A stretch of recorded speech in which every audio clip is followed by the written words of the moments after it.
स्वागत है आपका बी न्यूज़ नेशन में। मैं हूं आबिद हुसैन शेख। गैर कानूनी रेत जब्त।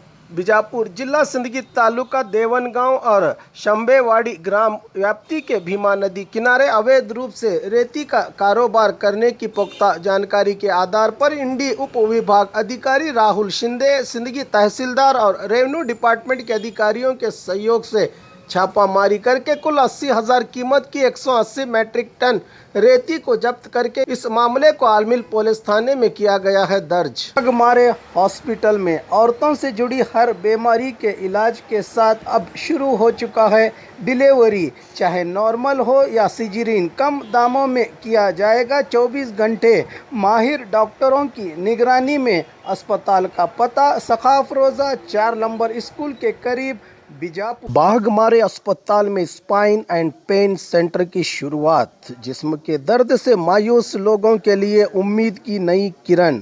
Intervention spine and pain physician के माहिर doctor Nazir Ahmad Kudligi MBBS MD FIPM करेंगे आपके मायूस बीमारी का उम्मीद से भरपूर इलाज। विजिट कीजिए बुधवार और शनिवार दोपहर 3 से 4 के दरमियान। बाघमारे अस्पताल सखाफ रोजा सरकारी उर्दू स्कूल नंबर 4 के पास। और खबरों के लिए देखते रहिए बी न्यूज़ नेशन।